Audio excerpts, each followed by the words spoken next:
Hey everybody! One of my favorite ways to get a good workout in is while I'm out for a run or out for a walk.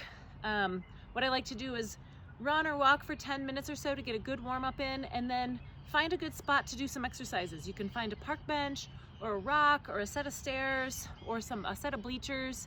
You can bring gloves or paper towels or something along to use for your hands to touch things, but generally outside and getting some fresh air is a really great way to get a full body workout in. I'm going to show you some exercises. Go ahead and do them all the way through in a circuit, and then you can run or walk a little bit more, or you can stop and do all of them. Another way you can do it is to do the warm-up, do one exercise, walk for 5 minutes, do the next exercise, walk for 5 minutes. Mix it up and make it work for yourself. I hope you enjoy. Okay, so doing push-ups on either a park bench or an elevated surface, there's some steps over here that I could also use, but if you just put your feet down and then make sure you've got a good stable surface for your feet, and you can do push-ups on an elevated surface such as a park bench or a rock, just like this. Remember to keep a nice straight line from the top of your head down through your heels. And if you need to, lots of times there's patches of grass around too if you need to do it from your knees. And try to do a set of 10, and then we'll move on to the next exercise. Okay, this next one I'm going to do is step downs. So I just found some steps in this park. One thing I really like about step downs is it really works an eccentric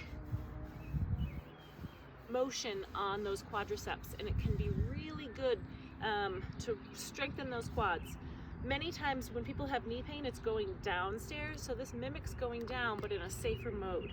So standing on the side of a step like this, if you can see my feet, I want you to sit your hips back and gently touch your foot down like this. And if you can, do it without touching down at all. Really sitting your hips back, that's the really big key to this, so that your knee doesn't go out over your toe. If you need to, you can use the handle if you're facing this way. Make sure you're wearing gloves or use a paper towel or something to grab that handle if you're out in public. You can do this in your home too. You just stand on the side of your stair. Switch and do 10 on each leg. Okay, the next one I want to do is walkouts, or otherwise known as inchworm. So you can do it in the grass in your yard, or I'm going to do it on the concrete just because I have a little bit better grip. But squat down, walk out to a plank, and walk back up. If these are really hard for you, start with 3 or 4, maybe 5, and work your way up to 10. But if you can, let's try and do 10. It's a good full body workout. When you get out to that plank, make sure your shoulders are away from your ears and you're in a nice straight line from the top of your head down through your heels. Okay, I'm going to use this rock again for an elevated platform. You can also do these on the ground, the push-ups and this. I want to try a side plank on an elevated surface, so I'm going to use this rock again. And I made sure I've cleared away all these rocks from under my feet so I don't slip.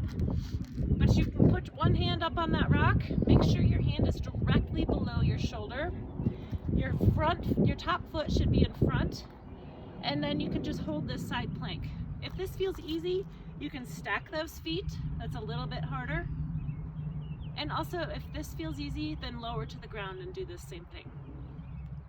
Okay, let's try a balance exercise. Usually when you're outside, you've got long sidewalks. Sometimes you can follow a nice crack to pretend like it's a tightrope. I want you to pretend you're on a tightrope, and we're going to do tightrope walking to challenge that balance. Try to keep your head looking off into the distance instead of looking straight down at your feet. Try to keep a nice straight line. You want to walk a nice straight line, heel to toe, really challenging that balance. If this feels really easy, try going backwards. And then if that feels easy, try twisting your arms each time you take a step so that you're changing your gaze and turning that torso each time. Okay, next I'm going to do a squat, and you can do this hanging onto the back of park bench to help so that you can sit back. I'm going to use this railing right here, and I brought some paper towels so I can hang on and not have to worry. But again, I'm outside and the sunshine is supposed to be detrimental to the virus. So I'd rather have you be safe than sorry. So I want to do a squat, and if you hang on to something, and in your house you can hang on to like a kitchen counter or a railing or anything really. If you hang on to something so that you can really sit your hips back and get a good deep squat, protecting those knees. You want to keep your knees over your ankles and not let them go in front of your toes. So I can hang on to this so that I can really sit down and sit back and protect those knees. Think about squeezing your glutes as you stand up.